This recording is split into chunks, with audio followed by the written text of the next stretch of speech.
Can we shift everybody to the right just a little bit? Yes. Just so the DA and them can sneak through to the left there?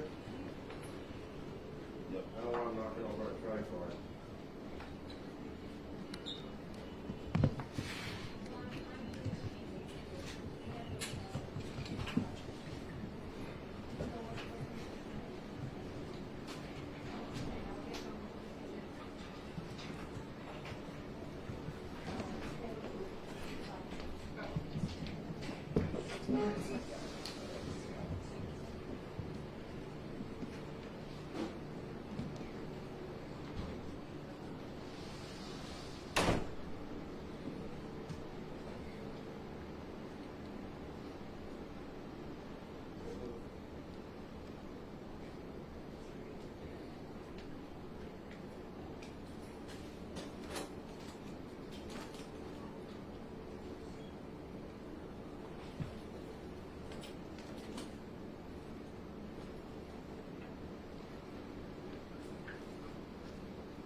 Logistics, that's what I do.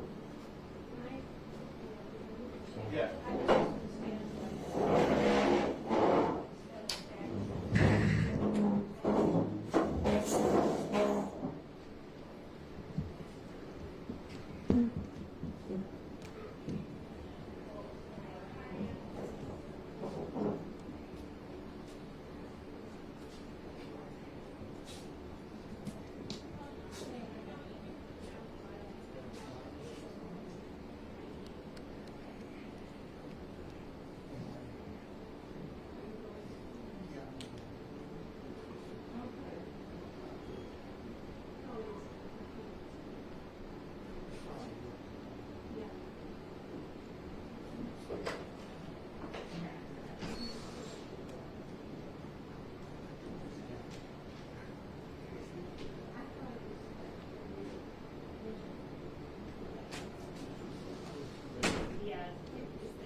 Yeah.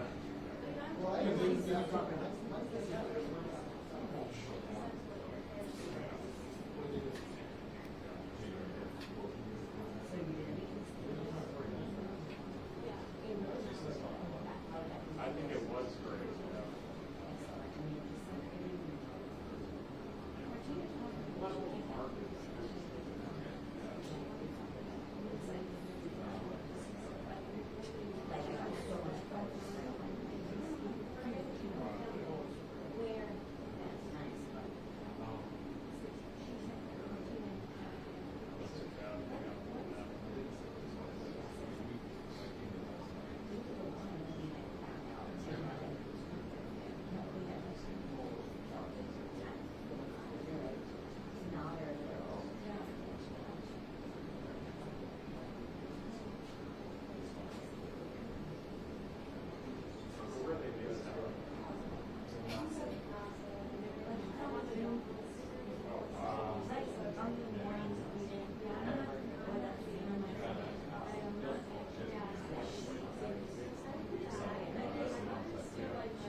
Like they can't go out.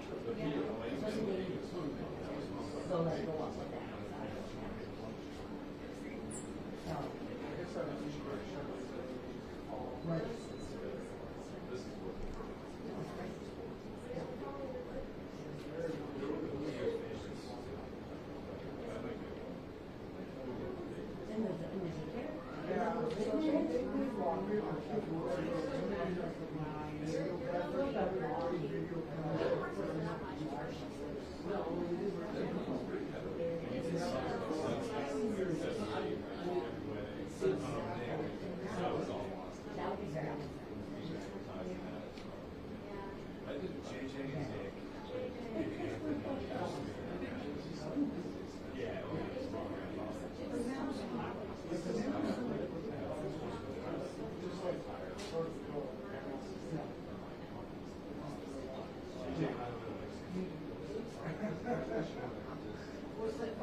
Yeah. Yeah,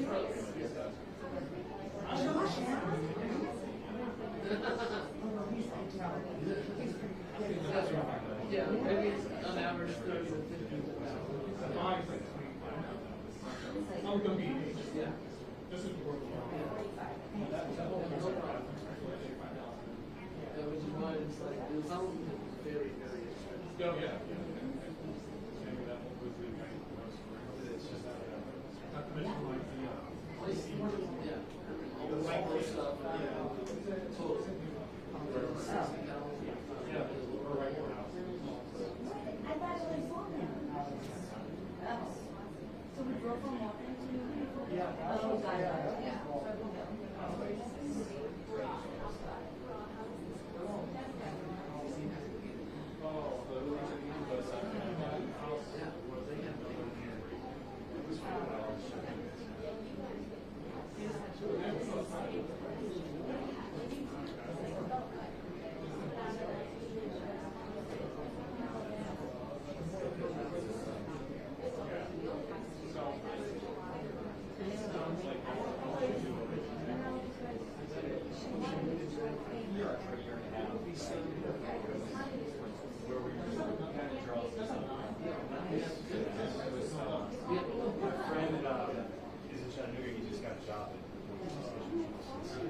Oh, sweet. Okay. But he's from Florence. He's from the state. Which I don't know. You guys are I really, I want that to be my second job. I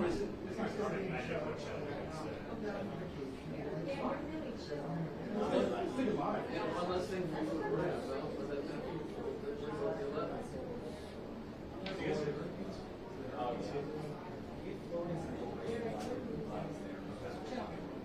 I was in Jacksonville, Florida. It was a lot of fun, actually.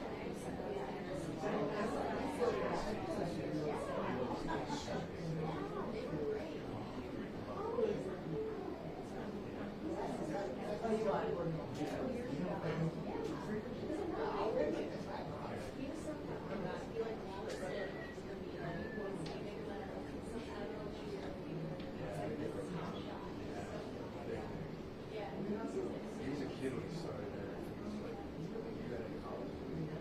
Yeah, I was there. Yeah, he's I went to school in there, but I worked at JLC. I interned there in 05. It was my favorite. It was just street shopping.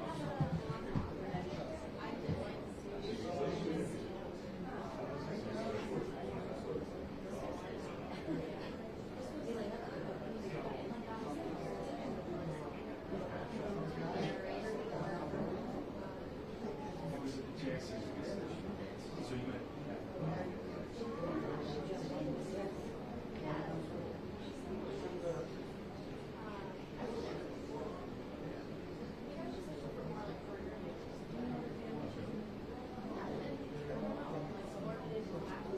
That's all I did.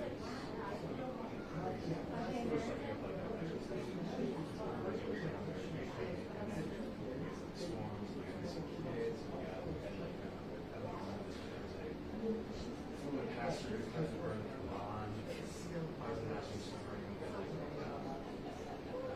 What's her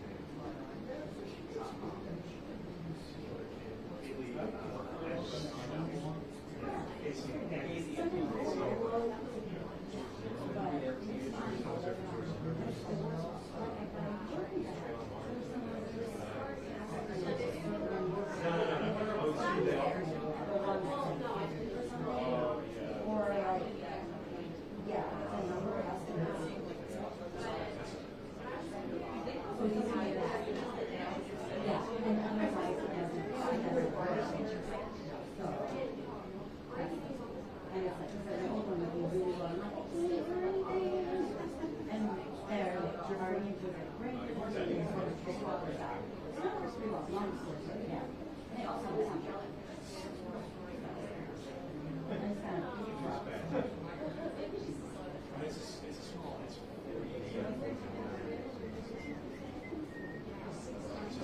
It's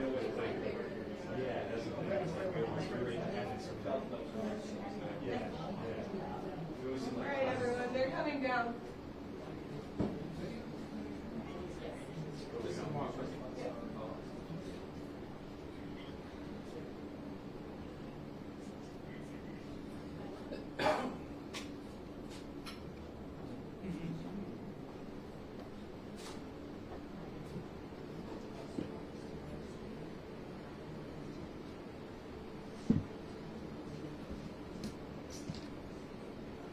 Okay.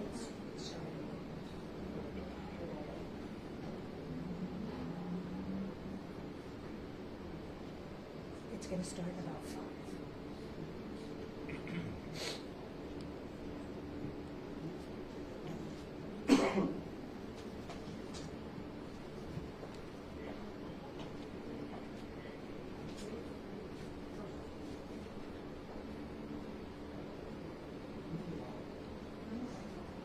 They're walking downstairs.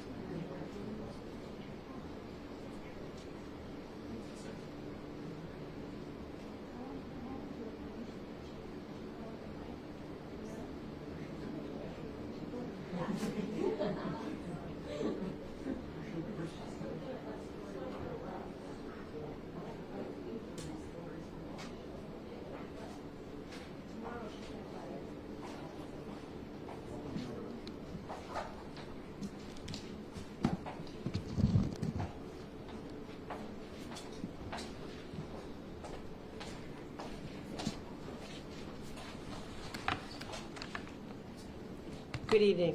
I apologize for the delay. I am once again joined here tonight by Newton Chief of Police John Carmichael, Detective Lieutenant William Donahue of the Massachusetts State Police, our Chief of Homicide Adrian Lynch, Superintendent George McMains of the Newton Police Department, and Susan Albright. We are joined as well by Councilors Mark Laredo and Emily Norton. As many of you recall, a little less than 24 hours ago, we were here to relate to you some of the events that had taken place, the tragic death of 3 individuals on Broadway in the city of Newton yesterday. At that point, we were asking for the public's help, and we were also cautioning people to be very vigilant, given the safety risk that existed. Today, I am back to tell you that just a few minutes ago, we were able to place under arrest an individual named Christopher Ferguson, age 41, from Newton. Mr. Ferguson is right now charged with murder, 2 counts of assault and battery with a dangerous weapon causing serious bodily injury, and burglary in connection with the incident that occurred yesterday. I'm going to talk a little bit about the charges. I'm then going to give you an overview of some of the facts, and then I'll be happy to take a few questions. We know that the individuals in that home on Broadway yesterday are one was Gilda Demore, who's 73 years old, who lived in that home. The autopsy has already been conducted on Mrs. Demore. The medical examiner has ruled her death to be a homicide, and a positive identification has been made of her. That is why Mr. Ferguson is charged with just 1 count of murder so far. The autopsies on individuals that we believe to be Bruno Demore, age 74, the husband of Gilda Demore, and Mrs. Demore's mother, Lucia Apino, who's age 97, we expect to be conducted tomorrow. It is my expectation that following those additional autopsies, Mr. Ferguson will face additional charges for the other individuals. As we discussed yesterday, what we know so far is that about 10:14 yesterday morning, Newton Police received a call after a close friend and neighbor of the Demores had entered the house on Broadway in Newton. She was concerned because yesterday morning the couple was scheduled to renew their wedding vows on the occasion of their 50th anniversary at Our Lady's Church. When they did not arrive for the service and the other family members had already gathered, the friend went back to the house to find out where they were and what was delaying them. She entered the house and found those 3 residents with obviously suffering from severe injuries. She immediately called 911, who responded, and the individuals were pronounced dead at the house at 10:20 yesterday morning. All three have suffered from apparent knife injuries and blunt force trauma. We know that Mrs. DeMori suffered over 30 both stab and blunt force trauma injuries, primarily to the upper part of her body and head. We'll have more information as to the injuries inflicted on the others tomorrow. There were obvious signs of struggle in one of the bedrooms of the home, including broken furniture and a crystal paperweight covered in blood. We also found in the kitchen a knife with red-brown stains. Police further discovered evidence of a forced entry in the basement. One of the windows were open, and a number of the other windows had had the screens pried off and removed from them. The door of the garage, which was in the back part of the house, was also open, and close to that door was one of the screens that had been torn from a basement window. Forensic specialists processed the floor outside of the bedroom where the struggle had taken place. The surface of that floor was a ceramic tile. They processed that floor with leucocrystal violet, a chemical referred to as LVC, that enhances the visibility of non-visible occult blood. They were able, having done that, to find bloody bare footprints on that tile hallway floor. Like fingerprints, the skin of people's feet is unique and leaves an impression that can be compared as well. So they were able to gather a number of those footprints yesterday. They also observed, and as part of the continuing, we do not have the results yet because of ongoing testing, blood stains, passive droplets, consistent with blood dripping from an object near those finger footprints. And they also were able to recover what we hope will be a number of fingerprints that can be matched from the screens and the windows that were removed. Police immediately began a canvass for video in that area. They were able to obtain a video from the area of 455 Albemarle Road, which is about 4/10 of a mile from the house on Broadway. And it's about 100 yards from what we believe to be the home of Mr. Ferguson on Washington Street. That video shows that at about 5:20 a.m. yesterday morning, Sunday morning, the 25th, a male with no shirt and no shoes was walking with what appeared to be a staggering gait. Several officers, when shown that video, were able to make an identification of the individual depicted on the video as Mr. Ferguson, who was known to them. They continued with that investigation and ultimately were able to focus on Mr. Ferguson. As we began continuing to gather that information. Late this afternoon, the lab was able to match one of those footprints taken from the tile hallway floor to an impression taken from Mr. Ferguson. That is what led to obtaining the warrant for him. What I've described to you is a short summary of what has really been tireless work by both the Newton Police Department, State Police, and our DAs who work in our homicide unit in this office. I think none of us who were here yesterday, who heard about the family gathering at the church waiting to celebrate a very joyous occasion, having beloved family members not show up, then learning about the deaths, did not have a sense of the great tragedy and loss that occurred. And this kind of work, this kind of really dogged gathering of evidence and processing in this short a period of time in an attempt both to determine what happened to these family members and also to restore a sense of safety to the members of the community who yesterday we could not make that same assurance to, has led to the charges this afternoon. So I want to give great credit to all of the individuals who worked since yesterday, and particularly to the Massachusetts State Police Forensic Crime Lab, who did the processing of that evidence.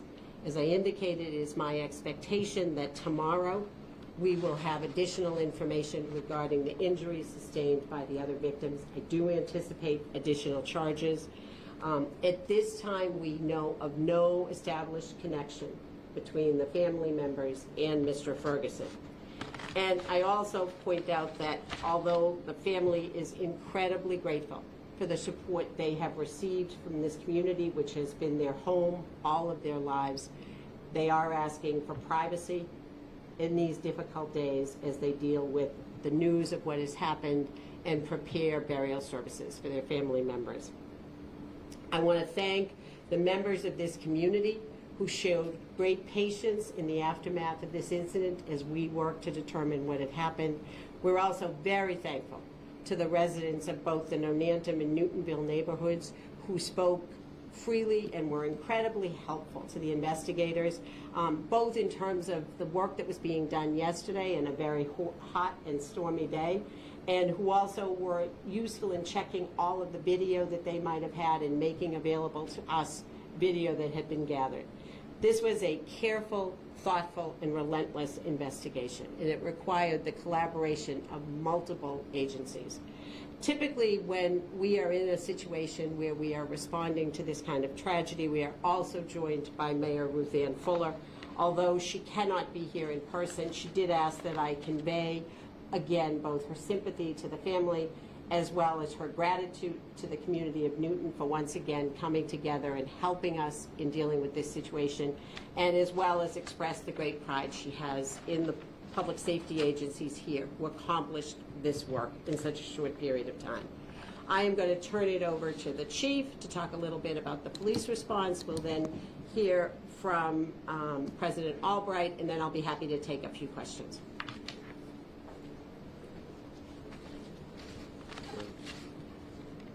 Thank you. Good evening, everybody. My name is John Carmichael. I'm the police chief of the Newton Police Department. I just want to say that on behalf of the Newton Police Department and on all of us here tonight, as well as Mayor Fuller, who, as mentioned, couldn't be here tonight, unfortunately, that we send our sincere condolences to the family. And we're very happy that tonight we're here to report that we will be able to seek justice for these victims.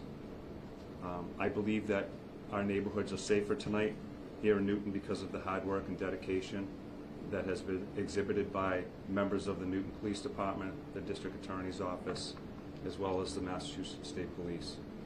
This was an incredible show of collaboration and partnership that reached a very successful conclusion, which I think that we're all very happy about. As the DA mentioned, this was a very collaborative effort between multiple agencies as well as our community, and I think we're just very happy to report tonight that this will come to a successful conclusion. Newton is a safe city. However, this is a reminder that senseless acts of violence do take place in cities such as ours. But it is very important that we remain vigilant and we we maintain some level of awareness in the community and watch after each other and, identifying things that might appear suspicious in our neighborhoods and reporting those things and working together as a strong community to make sure that things like this don't happen. I want to thank DA Ryan, her team, as I mentioned, the state police, and our officers from the Newton Police Department.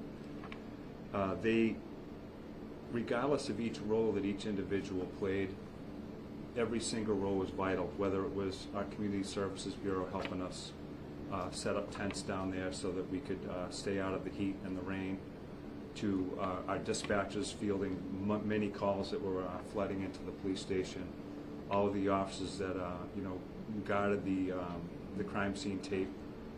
Whatever their role was, it was very vital to the success and the final conclusion of this situation. So I'm very grateful for them for everything that they did. I'm very happy to report now that we will bring a violent criminal to justice.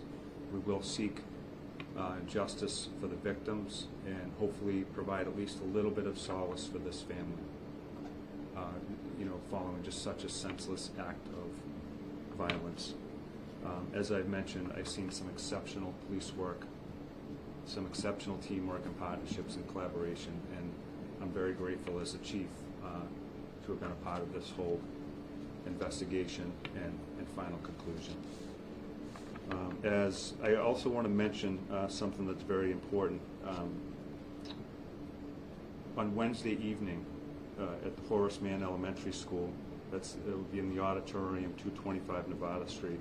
From 7 to 8:30, we're going to come together as a community. We are going to be working with Riverside Community Services, our Health and Human Services in the city of Newton, the Newton Police Department, including our clinician, and we're going to sit down and have a community conversation and relative to our response to this, as well as how we heal as a community following such a tragic event. So I wanted to mention that on behalf of the mayor and the Newton Police Department. So thank you very much. Thank you, Chief. President Albert. So I just want to say on behalf of the City Council and all the residents of Newton that we represent, that our hearts go out to the victims and their families especially. And suffering from a crime like this is horrible, especially at a time when they were celebrating their 50th wedding anniversary.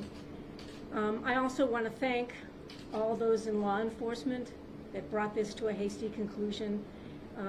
This is really excellent for the citizens of Newton, especially those in the Nonantum and Newtonville area that are so worried about this event. So I thank you, District Attorney Marion Ryan and Chief Carmichael and all the rest who participated. Thank you. Thank you. I will take a few questions. Do you think he randomly targeted this home to commit a burglary? We have no information that gives us any reason to think otherwise at this point. Obviously, we are less than 48 hours into the investigation, but right now we do not have any reason to think that it was not a random event. Could have picked any home, but just this one. Does Mr. Ferguson have a history of mental health issues at all? We'll hear a little bit more about that either tomorrow or on Wednesday when he's arraigned. So can you explain at all how One at a time. Go ahead, finish. When was he taken into custody? He was arrested about a half an hour ago. And he was out before then? He was hospitalized when he was placed under arrest. Can you explain how police knew him, any part of his history at all? Really part of the neighborhood. Somebody went to high school with him. You know, Newton is a very close town. People tend to stay. It's a great community. People tend to stay here. Many people knew him just from the community. So again, no idea on the motive. We don't know why he entered the home, but he was charged with burglary. Did he try to take something? That's something that's still part of the investigation, obviously, and since yesterday, our focus has been, first of all, gathering the evidence, determining the cause of death, and attempting to, ease the public safety concern. And how long has he been in the hospital? I believe a day and a half or so. Will he make an appearance in court? Will he be in court tomorrow? I don't know. He will be in court either tomorrow or Wednesday. I just don't know that. He was just arrested a little while ago. I just don't know that. We'll get out information once we know that, when he'll be there. And yesterday you were talking about a possible attempt to break in down Yes. the road. Is he connected with that at all? We still don't know that. Right now, we still don't know whether that is a random coincidence or they are connected. All right, but that did happen our understanding is about 5:45 yesterday morning. It wasn't reported to the police till about 6:47. Was he first identified by police as a suspect when that video that you were talking about, the neighbor's video, came out, or was he on your radar before that? There was nothing illegal about being present and walking on that video. So obviously we were looking at everybody who was in the area during the early morning hours. That was just another person who had attracted our attention as being out there. As we did a canvass of the neighborhood and we're gathering video, there obviously are lots of people who are out and about in the neighborhood. In some respects, it is a process of elimination. Someone might be walking a dog, someone might be delivering a newspaper, all of those things. People are persons of interest at that point, and then we continue to gather information. This afternoon, we got confirmation from the lab about the identification of the footprint. Any evidence of drugs at the scene or at his home? No, we have no evidence of drugs at the scene. And what's your message to the neighborhood tonight? I know last night you were saying lock your doors and windows. Can they breathe a sigh of relief tonight? I think it is always good to be vigilant. Newton is a very safe city. That doesn't mean that you shouldn't be vigilant. And particularly at a time of the year when people have doors and windows open and air conditioners are going, you should always have a level of vigilance. I would say we are certainly in a much safer situation than we were last night. And my message, as I've mentioned, is also one of gratitude. People were incredibly gracious and caring towards the family who had suffered that loss, to our investigators who were out there, and they very, very frankly spoke with people about things they had seen in the days and weeks leading up to this, shared their video, and really helped us to get to the point that we are at. So I'm grateful to the media as well. You know, you all stayed with us all for a very long day yesterday, came here late last night when we were not at a conclusion, when it really was critical to get that information out as people were going to bed, that we needed to be very careful. You helped us to get that message out. We know it had that effect, so I'm very grateful about that. And it is always continued interest in being about that helps us to get more information. It prompts that. Did the knife come from Ms. Moore's home, or did he bring it? That's part of the investigation. Okay, did anybody call you in the days leading up to this, making concerned calls about Ferguson? Anybody? Not about that, no. Or that neighborhood. Has he been cooperative or admitted to what he's done? That's all part of what we'll be talking about at the arraignment. Have you spoken with any family members of him? All part of the arraignment. Sorry, all part of the arraignment. All right, thank you. Anybody else? All right, thank you. Thank you all for staying with us.